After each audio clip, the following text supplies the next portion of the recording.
माननीय अध्यक्षा महोदया, अभी कुछ दिन पहले इन लोगों ने मनीष सिसोदिया जी के खिलाफ एक पूरी मनगढ़ंत और झूठी एफआईआर करी, केस दर्ज किया कि मनीष सिसोदिया जी पैसे खा गए, शराब नीति में पैसे खा गए। हम लोग पब्लिक लाइफ में हैं। पब्लिक लाइफ में आदमी को किसी भी तरह की जांच पड़ताल के लिए हमेशा तैयार रहना चाहिए। मुझे बेहद खुशी है कि तुरंत मनीष जी ने बयान दिया कि मैं सब तरह की जांच के लिए तैयार हूँ, सीबीआई, ईडी जो जांच करना चाहे जांच कर ले। मनीष जी ने धमकी नहीं दी कि मैं तुम्हारे ऊपर डिफेमेशन के केस कर दूंगा, ये कर दूंगा, वो कर दूंगा। अरे क्यों कर दूंगा, जब कुछ करा ही नहीं तो कर लो जांच।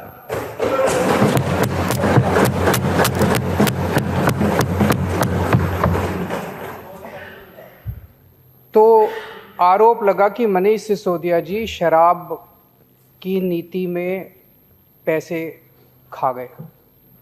तो वो पैसे ढूंढने के लिए सीबीआई इनके घर गई। तो खूब ढूंढा उन्होंने, चारों तरफ काफ़ी देर ढूंढा, सारा 14 घंटे तक उन्होंने ढूंढा, सब कुछ देखा, गद्दे फाड़े, तकिए फाड़े, बता रहे हैं दीवारें भी यूं यूं करके देखी, खोखली मिलती तो शायद दीवारें भी तोड़ देते, लेकिन कुछ नहीं मिला उनको। 14 घंटे के बाद वो चले गए। बट 6-7 घंटे तक गहन पूछताछ की।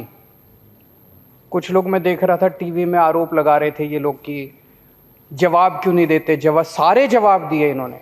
जितने प्रश्न सीबीआई वालों ने पूछे सारे जवाब दिए और सीबीआई वाले पूरी तरह से संतुष्ट होकर इनके घर से गए। फिर सीबीआई वाले इनके गांव गए। गांव में सारे गांव वालों से पूछा, भाई मनीष सिसोदिया ने कोई प्रॉपर्टी खरीदी हो, ज़मीन खरीदी हो, कोई खेती की ज़मीन खरीदी हो, कोई मकान खरीदा हो, कोई कुछ नहीं मिला।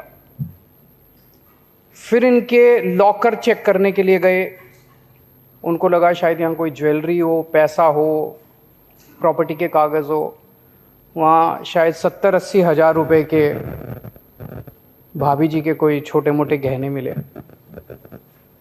तो लॉकर चेक कर लिया, गांव में सारी प्रॉपर्टी चेक कर ली, सब कुछ चेक कर लिया, कुछ भी नहीं मिला।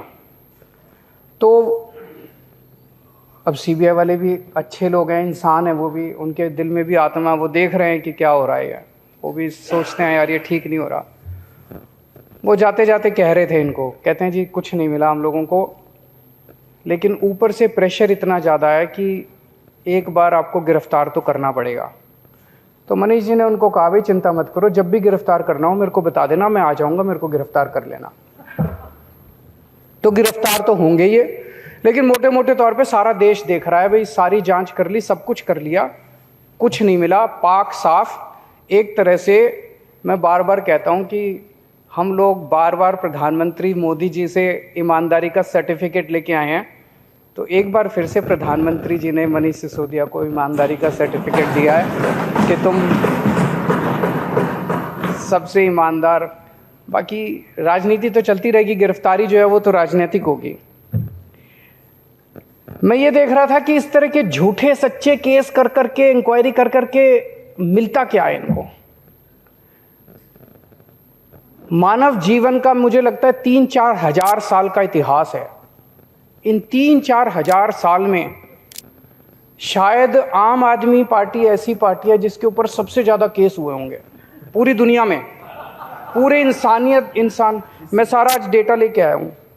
हमारे 49 MLAs के ऊपर 169 केस हुए हैं। छोटी सी पार्टी है, अभी अभी पैदा हुई है, और हमारे ऊपर 169 केस कर दिए इन्होंने।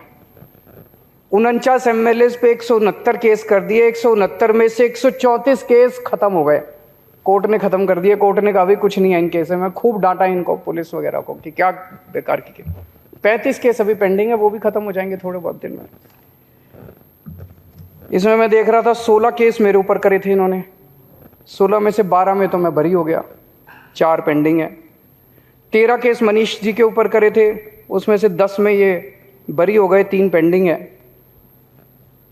जैन साहब के ऊपर 4 केस करे थे, 2 में बरी हो गए, 2 पेंडिंग हैं। दिनेश मोहनिया पे 10 केस करे थे, 9 में बरी हो गए, 1 पेंडिंग है। वंदना कुमारी पे 6 केस करे थे, सारे बरी हो गए। अखिलेश त्रिपाठी पे 4 करे थे, 3 बरी हो गए। इस तरह से पूरी लिस्ट है 49 MLA की। इन्होंने हमारी बोले बसों की खरीद पे घोटाला हो गया, कर लो जी, आ जाओ जांच कर लो। कर ली सारी जांच, कुछ नहीं मिला, एक नए पैसे का कुछ नहीं मिला।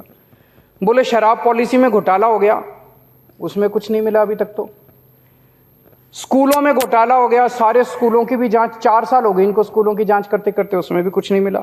मोहल्ला क्लिनिक में बोले खूब घोटाला हो गया, उसमें भी कुछ नहीं मिला। बोले अस्पतालों में घोटाला हो गया, अस्पतालों के कंस्ट्रक्शन में, दवाइयों में, पता नहीं क्या क्या, वो सारी जांच कर ली, उसमें कुछ नहीं मिला। कोरोना के वक्त बोले घोटाला हो गया, पूरी दुनिया कह रही है कोरोना में हम लोगों ने बड़ा अच्छा काम किया, बोले घोटाला हो गया, उसकी भी जांच कर ली। बोले सड़कों के निर्माण में घोटाला हो गया, उसकी भी जांच कर ली, उसमें भी कुछ नहीं मिला। इससे क्या फायदा है? इससे कोई देश का फायदा है ऐसी झूठी सच्ची जांच करके?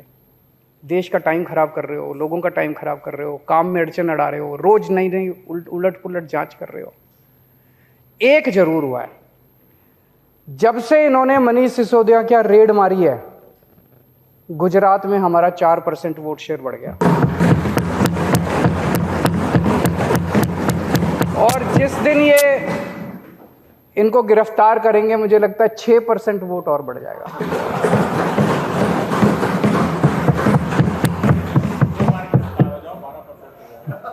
फिर अगर 2 बार गिरफ्तार हो गए तो सरकार ही बन जाएगी गुजरात में।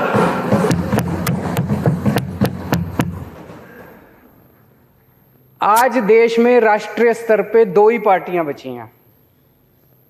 एक है कट्टर ईमानदार पार्टी और एक है कट्टर बेईमान पार्टी। 2 ही पार्टियां हैं। कट्टर ईमानदार पार्टी है, उसमें सारे उनके नेता, मंत्री, मुख्यमंत्री, विधायक सब ईमानदार हैं। और जो कट्टर बेईमान पार्टी है, उसमें रोज भ्रष्टाचार सुनने को मिलता है, रोज भ्रष्टाचार। कल सुन रहे थे कर्नाटक के अंदर ठेकेदार खड़े होकर कह रहे थे, खुलेआम कभी नहीं हुआ होगा ऐसा, वो डर भी निकल गया उनका। ठेकेदार खड़े होकर कह रहे हैं, कोई कह रहा है मेरे से 30% पैसे खा गए, मेरे से 40% है। कट्टर बेईमान पार्टी वो है जो जहरीली शराब बेचती है। कट्टर पार्टी बेईमान पार्टी वो है जो नशा बेचती है इस देश के अंदर। कट्टर बेईमान पार्टी है जो 20-20 करोड़, 50-50 करोड़ रुपए में MLA खरीदती है। कट्टर ईमानदार पार्टी जनता के टैक्स के पैसे को स्कूल और अस्पताल बनाती है। कट्टर ईमानदार पार्टी उससे स्कूल बनाती है, अस्पताल बनाती है। और कट्टर बेईमान पार्टी जनता से टैक्स लेके और अपने दोस्तों के कर्जे माफ करती है, उनसे MLA खरीदती है। कट्टर बेईमान पार्टी अपने दोस्तों से और अपने पार्टी के लोगों से प्यार करती है, उनको बचाने की कोशिश करती है। अगर उनकी पार्टी का कोई पकड़ा जाए तो उसको जांच भी नहीं होती, कुछ नहीं होता। उनका कोई दोस्त पकड़ा जाए चोरी करते हुए तो उसका कुछ नहीं होता। कट्टर ईमानदार पार्टी देश से प्यार करती है। अगर उनका अपना भी कोई फंसे तो उसको बख्शती नहीं है कट्टर ईमानदार पार्टी। कट्टर बेईमान पार्टी है जिसमें कम पढ़े लिखे लोग हैं, आधे से ज़्यादा अनपढ़ लोग हैं, कईयों की फर्जी डिग्रियां हैं उनके नेताओं की। कट्टर ईमानदार पार्टी वो है जिसके पास पढ़े लिखे लोग हैं, IIT के लोग हैं, डिग्री असली है। कट्टर ईमानदार पार्टी के पास अच्छी टीम है, समझ है, विजन है। कट्टर बेईमान पार्टी है जो 24 घंटे गुंडागर्दी, लड़ाई झगड़ा, पूरे देश में बेईमान पार्टी को पता चल जाए किसी ने बलात्कार किया, उसको पार्टी में शामिल कराने के लिए पहुंच जाते हैं। औरतों को गंदी गंदी गालियां देते हैं ये। और कट्टर ईमानदार पार्टी है जो शरीफों की पार्टी है, महिलाओं की इज्जत करती है। कट्टर बेईमान पार्टी है जो दोस्तों की फिक्र करती है, दोस्तवाद करती है, दोस्तों के लिए कुछ भी करने को तैयार है। कट्टर ईमानदार पार्टी है जो भारत की परवाह करती है, भारतवाद करती है। और जैसा अभी राजेंद्र गौतम जी ने कहा कि कट्टर ईमानदार पार्टी है जो भारत को दुनिया का नंबर 1 देश बनाना चाहती है। और कट्टर बेईमान पार्टी वो है जो अपने दोस्त को दुनिया का नंबर 1 बनाना चाहती है। मैं कहता हूं मैं फ्री बिजली देना चाहता हूं, बताओ क्या गलत करता हूं? पैसा स्विस बैंकों में नहीं ले जा रहा, जनता को फ्री बिजली। ये इतनी गंदी गंदी गालियां देते हैं, मैं देखता हूं इतनी गंदी गंदी गालियां देते हैं मेरे को। मैं कहता हूं मैं स्कूल और अस्पताल बनाना चाहता हूं देश में। दिल्ली में हमने इतने अच्छे अच्छे स्कूल बनाए, इतने अच्छे अच्छे, जैसे ही मैं कहता हूं मैं स्कूल अस्पताल बनाऊंगा, मेरे ऊपर केस कर देते हैं। ये इतने केस कर दिए इन लोगों ने मेरे ऊपर। मैं पूछना चाहता हूं कि स्कूल और अस्पताल बनाए बिना क्या देश की तरक्की हो सकती है? बिल्कुल नहीं हो सकती देश की तरक्की। तो आज दो मांग हम कर रहे हैं इनसे। एक तो ये जो एमएलए खरीदते हो तुम, इन्होंने महाराष्ट्र में, मध्य प्रदेश में, गोवा में, कर्नाटक में, आसाम में, अरुणाचल प्रदेश में, बिहार में, अब झारखंड में करने जा रहे हैं। बता रहे हैं 20-20 करोड़ से 50-50 करोड़ रुपए तक के एमएलए खरीदे हैं। 6300 करोड़ रुपए इन्होंने एमएलए खरीदने में खर्च कर दिए, जिसकी वजह से देश में पेट्रोल और डीजल के दाम बढ़ गए।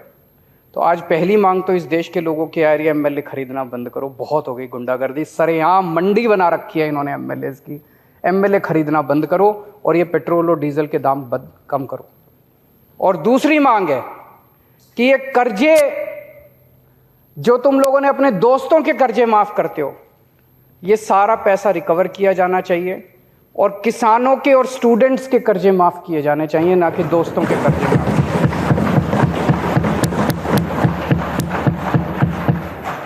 ये डिबेट आजकल अमेरिका में भी चल रहा है। अमेरिका के अंदर भी दो पार्टियां हैं। जो बिडेन साहब अभी स्टूडेंट्स के कर्जे माफ कर रहे हैं, दूसरी पार्टी है जो इनके दोस्त की पार्टी है, वो कह रहे हैं स्टूडेंट्स के कर्जे माफ नहीं होने चाहिए, अरबपतियों के कर्जे माफ होने चाहिए। वो इसका विरोध कर रहे हैं। वहां भी यही चल रहा है और यहां भी यही डिबेट चल रहा है इस देश के अंदर कि क्या अरबपतियों के कर्जे माफ होने चाहिए या किसानों के और स्टूडेंट्स के कर्जे माफ होने चाहिए। मैंने पिछले कुछ दिनों से देख रहा हूं जो टीवी में चल रहा है, जो डिबेट चल रही हैं, बहुत आहत हूं मैं। ये चल क्या रहा है? मतलब ऐसा लड़ाई झगड़ा, हमारा कसूर क्या है? मैं देख रहा था स्कूलों के ऊपर ऐसे टूट के पड़े हैं ये कि इन्होंने क्या आरोप लगा रहे हैं कि इतने स्कूल क्यों बना दिए। तो स्कूल बनाना तो अच्छी बात है, किसी भी देश में स्कूल बनाना तो अच्छी बात है, बताओ क्या गलत करा। इनका दूसरा आरोप है स्कूलों में इतने कमरे क्यों बना दिए। अब कमरों में हम तो रह नहीं रहे, बच्चे पढ़ रहे हैं यार कमरों के अंदर, तुमको क्या तकलीफ है? बोले गरीबों के बच्चों के लिए इतने कमरों की क्या जरूरत है? गरीबों के बच्चे तो कम कमरों में भी पढ़ लेंगे, एक एक कमरों में 100-100 ठूस दो, पढ़ लेंगे। अरे हम गरीबों के बच्चों को, मिडिल क्लास के बच्चों को अच्छी शिक्षा देना चाहते हैं, तुमको क्या तकलीफ है? तुम अपने बच्चों को विदेश भेजते हो, हम अपने बच्चों को अपने देश के अंदर अच्छी शिक्षा नहीं दे सकते क्या? कहते गरीबों के बच्चों के लिए इतने स्कूल बना दिए, गरीबों के बच्चों के लिए इतने टॉयलेट क्यों बना दिए। बताओ, टॉयलेट, ज्यादा टॉयलेट बना के हम क्या करेंगे उसका? हमारा उसमें क्या रोल है यार? पहले ऐसे जमाना था जहां पे टॉयलेट्स ही नहीं होते थे स्कूलों के अंदर, बच्चियों को अपने घर जाना पड़ता था अगर जरूरत पड़ती थी। आज अगर हमने अच्छे टॉयलेट बना दिए, वहां हमारी बेटियों को, बच्चियों को, बच्चों को अगर सुविधा मिल रही है, तो इसमें क्या तकलीफ है? ये आरोप है इनके, ज्यादा स्कूल क्यों बना दिए। फिर कह रहे हैं क्लासों में इतना डिजिटल बोर्ड लगाने की क्या जरूरत है, इतने शानदार डेस्क बनाने की क्या जरूरत है। गरीबों के बच्चे, रिक्शे वाले के बच्चे, मजदूर के बच्चे, इन लोगों को क्या जरूरत है इतने अच्छे अच्छे डेस्कों पे पढ़ने की? इन लोगों को क्या जरूरत है डिजिटल बोर्ड की? इतना पैसा खर्चने की क्या जरूरत थी? हम तो करेंगे, हम अच्छी शिक्षा देंगे। अब ये देश बदलेगा, अब ये देश रुकने वाला नहीं है। तुम लोगों ने गरीबों का मजाक बना दिया था इस देश के अंदर, अब इस देश के गरीबों को अच्छी शिक्षा मिलेगी और तुमसे आंखों में आंखें मिला के तुम्हारा सामना करेंगे गरीबों के बच्चे।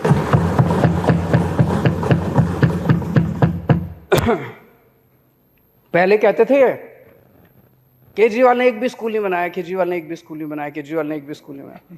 आजकल कहते हैं केजरीवाल ने ज्यादा स्कूल बना दिए, केजरीवाल ये मतलब मैं समझ नहीं पा रहा। ये मैंने कहा कि जो कट्टर बेईमान पार्टी है इस देश की, वो अनपढ़ लोगों की पार्टी है, डिग्री नहीं है उनके पास, समझ नहीं है उनके, बेवकूफों की भी पार्टी है ये।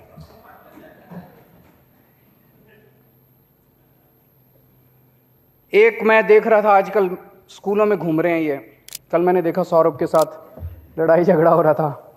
आजकल स्कूलों में घूम रहे हैं कि कमी निकालनी है, कुछ भी कमी निकालनी है। यार ज़बरदस्ती कमी निकालने की क्या ज़रूरत है? अच्छे स्कूल बने हैं, अप्रिशिएट करो, आप भी बनाओ, लंबी लकीर खींचो। तो स्कूल में जाते हैं, कुछ नहीं मिलता। एक मैं देख रहा था, इनका बहुत बड़ा नेता एक डेस्क के नीचे घुसा हुआ था।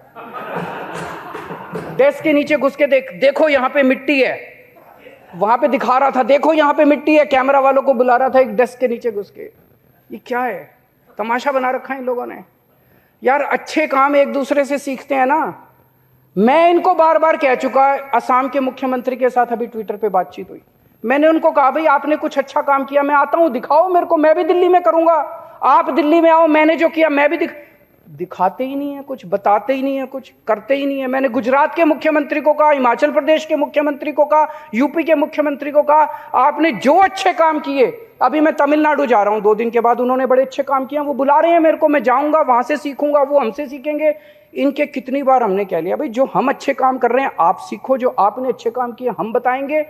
ये इस तरह की नौटंकी करने से क्या फायदा? इससे देश का फायदा थोड़ी होता है। जो मार काट, गुंडागर्दी, लड़ाई झगड़ा, बस 24 घंटे यही करते रहते हैं, इससे देश का फायदा नहीं होने वाला।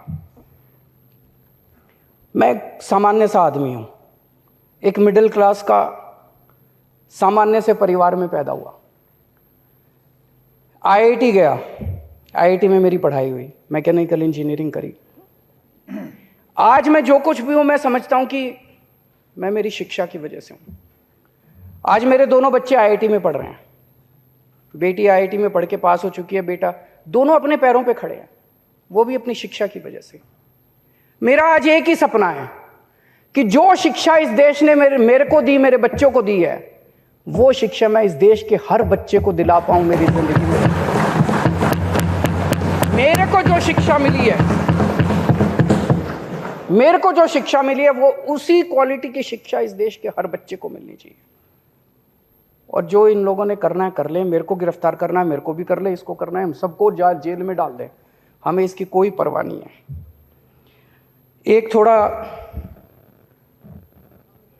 एक दो दिन पहले रिपोर्ट आई थी कि दिल्ली के अंदर कानून व्यवस्था बहुत ज़्यादा खराब हो गई है, उसके लेके हम सब लोग चिंतित हैं। हम इसमें किसी भी किस्म की राजनीति नहीं चाहते। हम चाहते हैं कि एलजी साहब और केंद्र सरकार इस बारे में जो भी उचित कदम है वो उठाएगी। हमसे जो भी सहायता चाहिए हम करने को तैयार हैं अपने अपने स्तर के ऊपर। लेकिन महिलाओं की सुरक्षा को लेके जो रिपोर्ट आई है वो बहुत ज़्यादा चिंताजनक है कि पूरे देश के अंदर सबसे अनसेफ मेट्रो जो है वो दिल्ली है। ये दाग हम बर्दाश्त नहीं कर सकते। हम अपनी महिलाओं को हम चाहते हैं वो सबके लिए सुरक्षित हो। और आज पढ़ा हमने न्यूज़पेपर में, मीडिया में भी देखा कि एक बच्ची को गोली मार के 3 लड़कों ने उसकी हत्या कर दी। इसकी हम कठोर निंदा करते हैं। उसमें से 2 लड़के बता रहे हैं पकड़े गए हैं, एक अभी भी फरार है, वो भी पकड़ा गया है। इस किस्म की इंसिडेंट्स किसी भी सभ्य सोसाइटी में शोभा नहीं देते, उसकी हम कड़ी निंदा करते हैं। आज ये जो कॉन्फिडेंस मोशन लाया गया, इसका सबसे बड़ा पर्पज़ ये है कि पूरे देश के अंदर जो इन लोगों ने माहौल बना लिया, इनको लगता है कि किसी को भी खरीदा जा सकता है, आम आदमी पार्टी वालों को नहीं खरीदा जा सकता। आज ये हम इस देश के सामने साबित करेंगे। इन्होंने 40 एमएलए खरीदने का प्लान बनाया था। हमारे 12 एमएलए से संपर्क किया, बोले 20-20 करोड़ रुपए ले लो और 40 को ले आओ। 800 करोड़ रुपए इन्होंने रख रखे थे। हमारा एक भी एमएलए नहीं बिका। इनका ऑपरेशन लोटस फेल हो गया। हमारे टोटल 62 एमएलए हैं। 62 में से स्पीकर साहब अभी कनाडा गए हुए हैं, नरेश बाल्यान ऑस्ट्रेलिया गए हुए हैं, सतिंदर जैन साहब अभी जेल में हैं। उन 3 को छोड़ के आज 59 एमएलए यहाँ मौजूद है, काउंटिंग कर रहे हैं।